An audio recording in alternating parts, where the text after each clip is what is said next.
In the middle of last night on President Trump's orders, U.S. Central Command conducted a precision strike in the middle of the night against 3 nuclear facilities in Iran, Fordow, Natanz, and Esfahan, in order to destroy or severely degrade Iran's nuclear program. And as the chairman of the Joint Chiefs will demonstrate, it was an incredible and overwhelming success.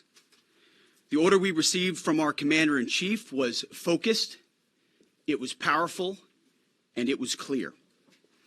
We devastated the Iranian nuclear program. But it's worth noting the operation did not target Iranian troops or the Iranian people.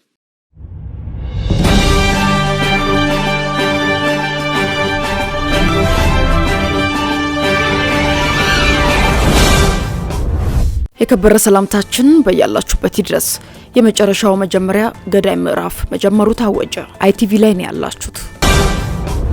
የዩናይትድ ስቴትስ የመከላከያ ሚኒስትር ፔት ሄገስት የፔንታጎን መግለጫ ሲጀምሩ ትናንት ማምሻውን የተፈጸመው ጥቃቶች የኢራንን የኒውክሌር አቅምን ለማውደም እና ለማጥፋት የታለመ መሆኑን ተናግረው ጥቃቱ የኢራንን የኒውክሌር መርሃ ግብር አውድሟል፣ ነገር ግን የኢራን ወታደሮችና ሲቪሎችን አልነካም ሲሉ ተደምጠዋል። ከዚህ ቀደም የነበሩት ፕሬዝዳንቶች የኢራንን የኒውክሌር መርሃ ግብር ማጥፋት ህልም እንደነበራቸው ተናግረው እስከ ትራምፕ ድረስ አንድም ፕሬዝዳንት ሊያሳካው እንዳልቻለ ሄክስ ተናግሯል። ኢራን ላይ የተደረገው ኦፕሬሽን ደፋርና ብሩህ እንደነበረም አክለዋል።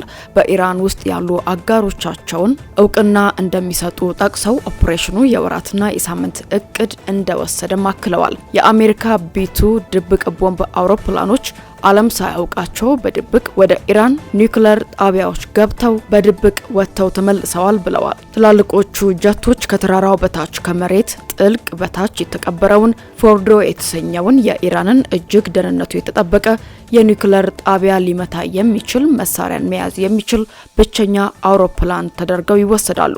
ከ2001 ዓመተ ምህረት ወዲህ ታይቶ የማይታወቅ ትልቅ ጥቃትን ማድረሳቸውን አክለው 75 ሰዎች ብቻ በተሳተፉበት በዚህ ኦፕሬሽን ማንም በዓለም ላይ ያለ ሀገር እኛ የሰራነውን ኦፕሬሽን ሊያደርግ ቀርቶ ጫፉ ላይ አይደርስም ሲሉ የስላቅ ንግግራቸውንም ጨምረዋል። አሜሪካ ጦርነትን አትፈልግም ሲሉ የፕሬዝዳንታቸው የዶናልድ ትራምፕ አባባልንም ደግመውታል። ነገር ግን አክለው ህዝባችንን አጋሮቻችንና ጥቅሞቻችንን ሲደፈሩ በፍጥነት እና በቆራጥነት እርምጃ እንወስዳለን ብለዋል። ኢራን ፕሬዝዳንቱን ማድመጥ አለባት፣ ትራምፕ የሚናገረው ቃል ሁሉ መቀበል አለባቸው ሲሉ በትራምፕ መልካም ፍቃድ ብቻ እንደሚቆዩ አሳውቀዋል።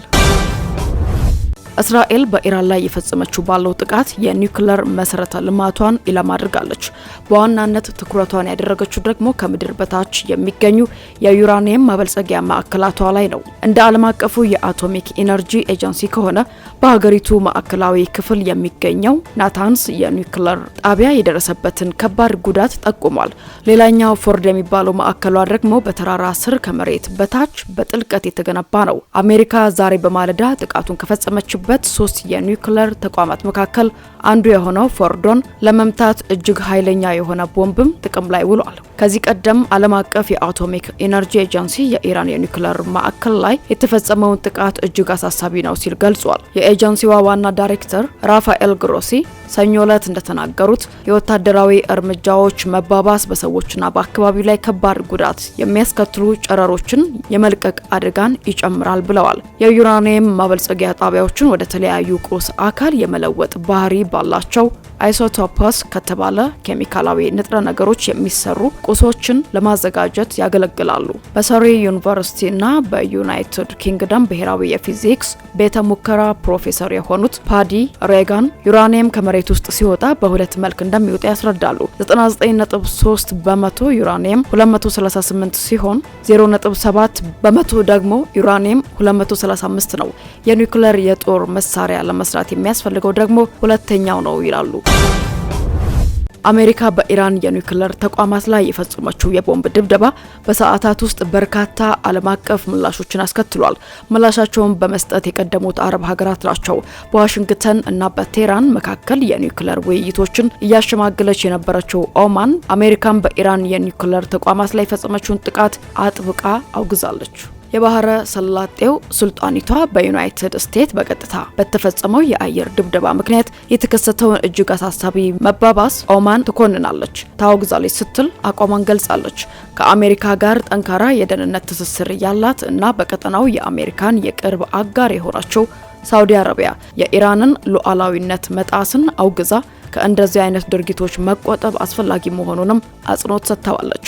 ዓለም አቀፉ ማህበረሰብም እነዚህን እጅግ አሳሳቢ ሁኔታዎችን በተመለከተ ፖለቲካዊ መፍትሄ ላይ ለመድረስ ጥረቱን እንዲያጠናክር ጥሪ አቅርባለች።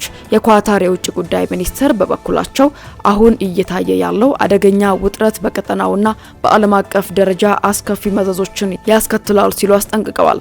ግብጽ ቀጠናው ወደ ቀጣይ ትርምስ እና ውጥረት የመግባት አደጋ እንደተጋረጠበት በመግለጽ ከቀውሱ ለመውጣት የፖለቲካ መፍትሄዎችና ዲፕሎማሲያዊ ድርድሮች እንጂ ወታደራዊ አማራጮች ብቸኛ መንገድ አይደሉም ስትል ማሳስባለች።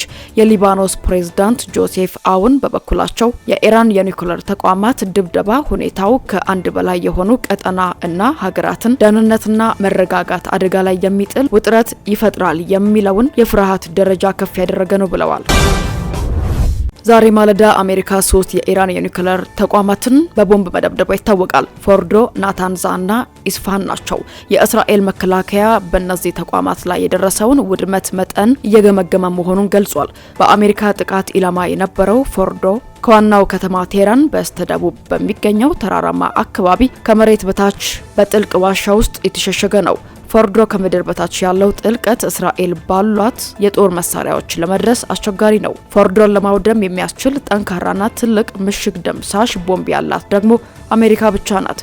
አሜሪካ ያላትን ቦምብ GBU 57 ማሲቭ ኦርዲናንስ ፔኔትሬት MOP ይባላል። ክብደቱ 13000 ኪሎ ግራም ሲሆን ባለሙያዎቹ ከመፈንዳቱ በፊት ወደ 18 ሜትር ኮንክሪት ወይም 61 ሜትር መሬት ውስጥ ዘልቆ መግባት ይችላል ይላሉ።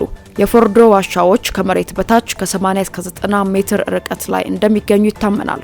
ስለዚህም MPO ውጤታማ በሆነ መልኩ ፎርዶን ያወድመዋል ብሎ አፍ ሞልቶ መናገር አይቻልም። ነገር ግን ተቋሙን ለማውደም ሊቀርብ የሚችል ብቸኛው ቦምብ ነው።